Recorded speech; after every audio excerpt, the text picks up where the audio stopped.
How do I look, y'all? Ready? Camera, action.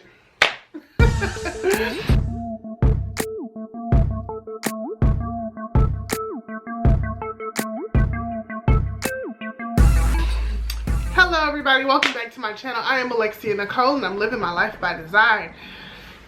Y'all, I accidentally deleted footage.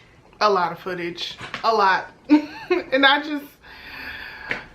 I'm done with myself. So we're gonna have to sit here. This isn't going to be your usual house hunter style vlog. I'm gonna have to kind of sit here and try to recall from November until really now what happened during this transaction. Which luckily it wasn't a lot of hoopla. It was actually for the most part pretty easy, but there is one big thing that I wanted to talk to y'all about, spread a little knowledge, you know, like I like to do in the videos. So if I do have clips of what I'm referring to, I'll go ahead and insert them just so y'all can see. If not, hey, y'all still get me. This particular buyer, her name is Christian. She's actually a really good friend of mine. We've been friends since high school, so I've known her for quite a while. She randomly contacted me and was like, hey Lex, I met a lender. Usually this isn't usually how it goes, but she said, hey Lex, I've met a lender that says that she can get me pre-qualified. I kind of want you to just get in touch with her, you know, because of course I want to work with you as my realtor and I want to work with her as my lender. Cool, great, easy peasy. It's nice when people already come to me, you know, with the person that they want to do their mortgage with or already pre-qualified. All of that is good. The lender and I had our conversations. We talked about, you know, where Christian needed to be as far as financially wise, and she was good, you know, and basically got her pre-qualified for the loan. All of that shebang, bang, bang, bang. We searched for homes, and you know what, this home search really wasn't that long and drug out. Sometimes I can be out there with clients for a month or two or even longer just trying to find that perfect home, but it really didn't take that long with Christian. We probably went out maybe 3 times total, I think, looking at homes. The first time we went to the area of town where she really wanted to be, and just not the price point of the homes, but more like the tax rate of that area was putting her mortgage higher than what she wanted to spend. And then we went and kind of looked at some new builds in certain locations. She wasn't really feeling the layout of the new builds that were in her price point. And then we happened to go somewhere and we were driving by and somebody was having an open house. And I was like, okay, let me look on the app. Let's see what this house is, you know, price point. Was like, okay, good price point. We went in and it was nice. Oh, actually, you know what? No, I think we had put in an offer on something. And it was a multiple offer situation and she didn't get it. So that was that, I think. Or am I confusing clients? Excuse me, y'all, if I'm confusing clients. But anyways, to the point, we see this house. She likes it. It is an investor flip home, which we did not know from the beginning. When we went in, the listing agent was there. It had been on the market for a little bit at that point. It had been on the market for a while, maybe about a month or so at that point. You know, I'm talking to the agent, trying to see what's going on, you know. Are they willing to do some things? Bing, bam, boom. We end up putting in the offer and they were asking, shoot, I don't know anymore. I'm gonna have to look it up and see really quickly, y'all. Excuse me. Okay, so the house was on the market for 29 days. That I can tell y'all. All right, here we go. We got some information. So originally the asking price of the home was $240,000, right? And then when we went to see it, it was they had dropped it down to $215,000, and that was less than 30 days sitting on the market. So that kind of tells you that whoever's trying to sell the home is really, really eager to get rid of it, because to drop it, what's that, $25,000? 25? Yep, to drop it $25,000 in less than 30 days, that kind of goes ding, like, what's going on? Y'all are really, really trying to sell this house. So we decided to submit an offer for $210,000. I think we had asked for maybe like $3,000 in seller contributions originally. We ended up negotiating down to they counter offered with $215,000, and they didn't want to give any seller contributions. At the end of the day, after all the back and forth, we got it down to $215,000, and then the sellers were gonna contribute $500 to closing. That's all that I could get them to give. And of course, you know, they had dropped their price $25,000. So once you do that, you're not really willing to give much. But you know, I was like, come on girl, give me this money. After that, send the contract to the lender and title company. They start doing their stuff. Lo and behold, lender calls me and says, hey Alexia, we have a problem. I don't like those words. I am not a fan of the hey Houston, we have a problem conversations. So I was like, okay, what could it be? What could it be? What could it be? She tells me, you know, hey, we can't close on this loan with because I think we had did a 30-day close. So originally we were supposed to close like December 15th or something. Today is January 7th or 8th. Pause. Another client, and I really have to get to this. I'll be right back, y'all. So originally this vlog was supposed to be like a December real estate vlog, and just kind of showing y'all everything that I have going on in real estate just for the month. So anyways, that client right there is another one that I've been dealing with probably since October. And none of the delay that we're having going on with her is her fault.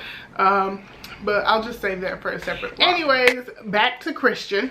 So the lender called, hey Alexia, we have a problem. This is a flip home, and FHA loans require that the current owner owns the home for at least 90 days before selling it, y'all. So this is a rule that I know. But usually when you're looking for homes and you're looking at homes, let me see if I can show y'all.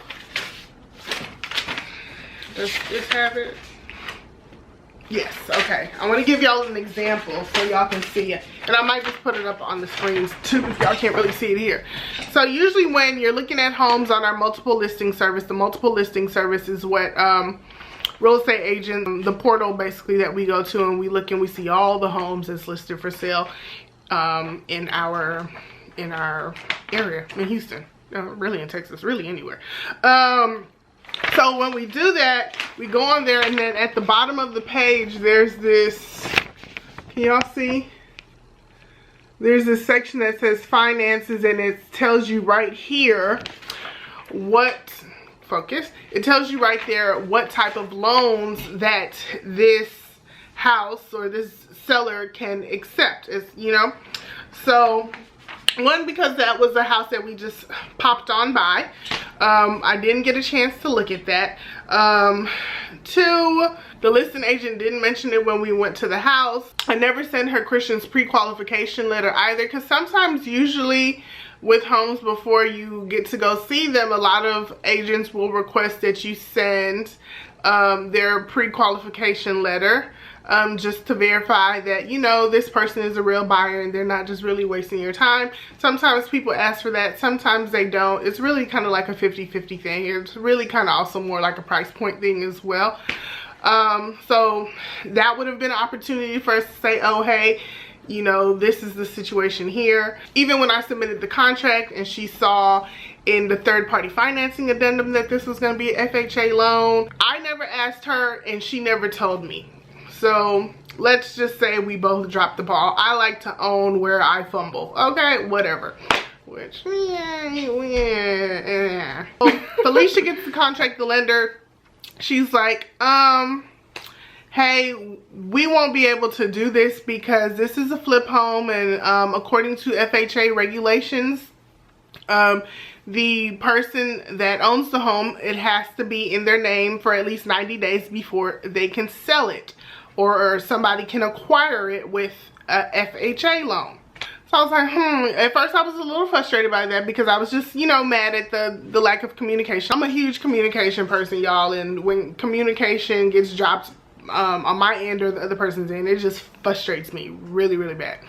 But Felicia, the lender, originally was like, oh, I don't want to do that because it's just going to cause double work and da-da-da-da-da. And I was like, okay. I had never dealt with a situation like that before, as far as, you know, what it would entail to actually get the loan processed and done. So initially, of course, we talked to Christian, the buyer, about it. We both gave her our opinion on it.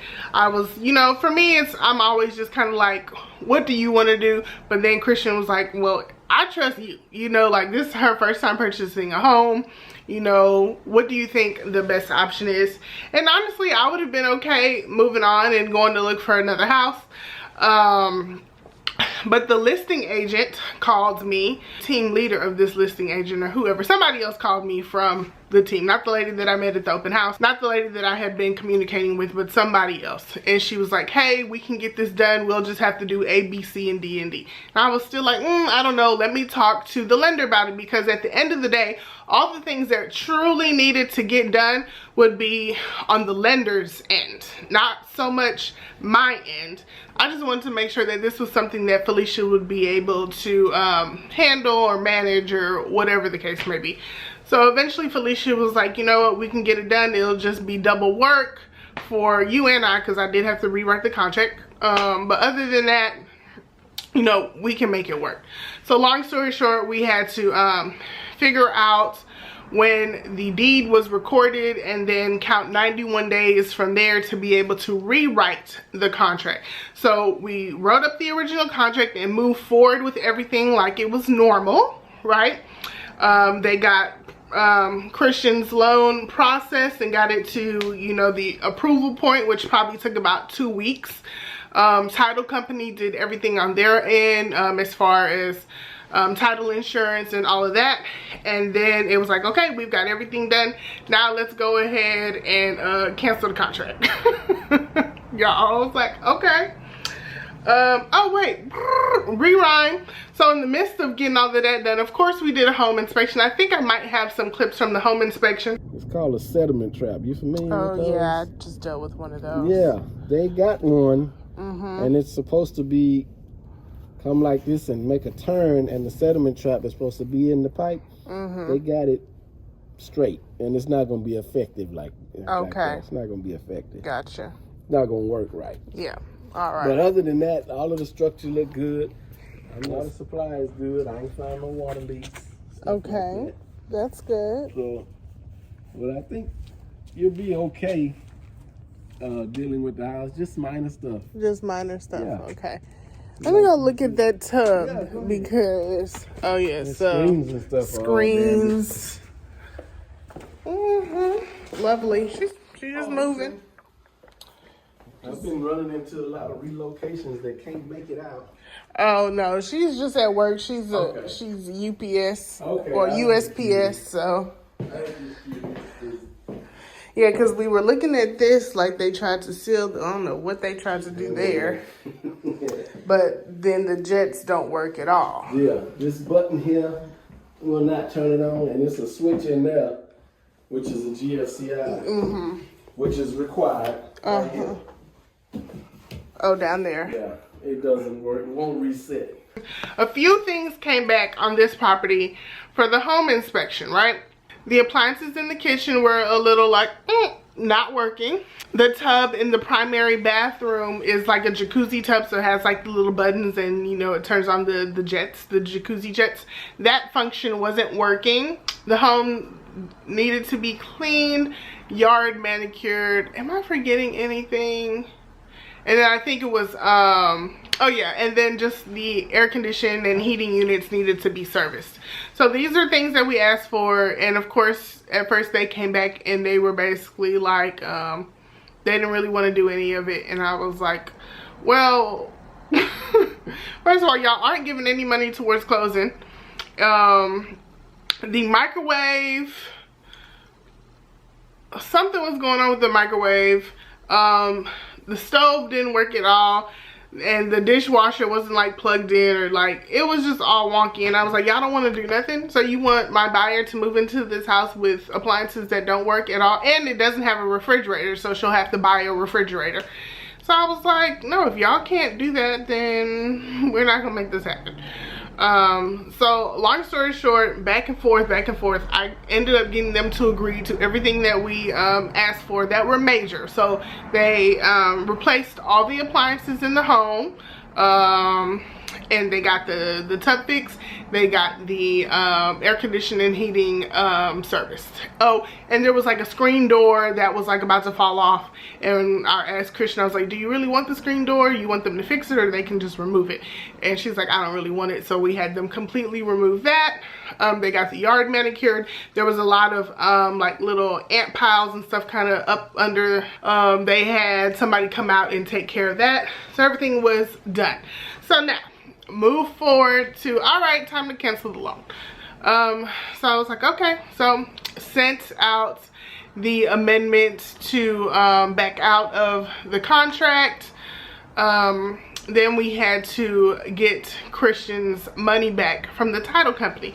So for the lender to make the loan work, they had to basically completely start all the way over. We couldn't use anything that had been done prior. So we had to cancel the contract. I had to completely rewrite the new contract. Nothing could be signed ahead of time. It all had to be dated for the 91st day after the current owner owned the home. Title had to refund Christian her earnest money, but on this new contract, so Christian was working with a limited amount of funds, basically just enough funds to get into this home. So no extra money to be planned to, you know, give another amount of earnest money, and like, you know, like we were right on budget, basically. Let's put it like that.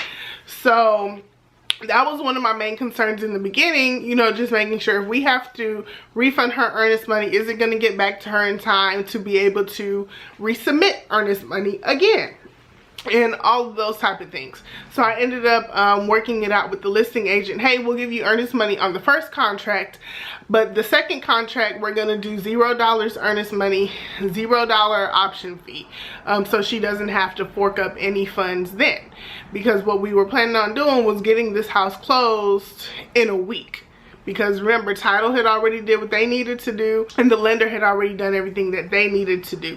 So it was going to take them maybe like 4 days just to kind of quickly reprocess everything with the new contract. So 4 days to me I wasn't comfortable with saying, hey, refund the money and get it back to her. Like, you know, you just never really know what may happen with banks and money getting lost in, you know, in the atmosphere and So I said, hey, this is what we're gonna do.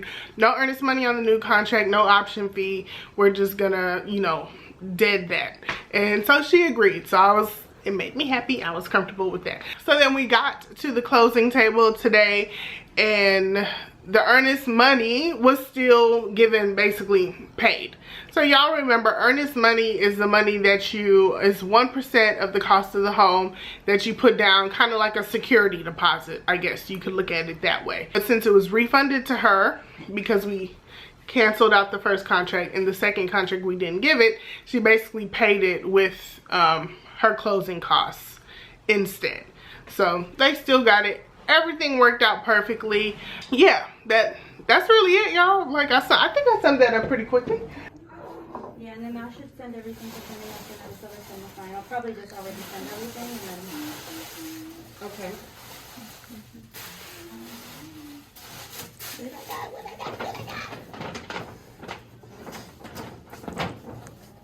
Oh, it's pretty. Oh, that's cute. Thank you. Congratulations on your new home, Miss West. I love it. Yay. So I do want to just read what Google says about the, actually I'm going to go to HUD. The final rule requires that A, only owners of record can sell properties that will be financed using FHA insured mortgages. B, any resale of a property may not occur 90 or fewer days than the last sale to be eligible for FHA financing. And C, resales that occur between 91 and 180 days where the new sale price exceeds the previous sales price by 100% or more, FHA will require additional documentation validating the property value. In addition to the rule provides flexibility for FHA to examine and require additional evidence of appraised value when properties are resold within 12 months. So that's your lesson of the day. If you are out looking at properties as a buyer, and this house may be a flipped house. Flip meaning somebody bought a house, they renovated it, and now they're selling it all within less than 90 days of the day that they purchased it. I mean, it's not really your responsibility to know this, but I mean, as buyers, we should be educated. Or just, I mean, even if you're an agent watching this, like whatever it may be, you should just be educated. You want to just keep it in the back of your mind that you need to say, hey, has it been 91 days since you've owned this home? If it's a flip property and if you're using an FHA loan. That's it for Houston House Hunters. I know this one was a little different, but I still hope you truly learned something and you enjoyed hearing me talk. Oh, and also I'm starting a new series. It's going to be called Real Estate 101. I wanted to do something a little bit different and just bring some more real estate to my channel because I love it and it's really taken up a lot of my time here lately. And y'all tend to ask a lot of questions, which I am completely fine answering, but I kind of wanted to give it its own domain and its own space. So I'm going to start doing, like, I want to say 5 minutes or less videos, but y'all know I'm a little long-winded, so let's say 10 minutes or less videos. It's going to basically just be like 1 or 2 topics about real estate that's just going to give you knowledge. So if there's anything that you want to know, anything that you want me to speak on, whether if it's from the buyer's viewpoint, the seller's viewpoint, leasing an apartment or a home, or even if you're a realtor and you're wanting, you know, for me to share whatever knowledge that I have, please comment, message me, just, you know, tell me topics that you would love for me to talk about. Somebody did ask me about commercial, and I don't do commercial, but guess who does? Guess who does? My stepfather is a commercial real estate agent, and he's very good. So I will try to get him on the vlog one day and just give us the ins and outs of, you know, purchasing commercial, leasing commercial, being a commercial agent, whatever it is that y'all want to know. Thank you all so much for watching. Until next time, make sure you subscribe, like, and share. Bye.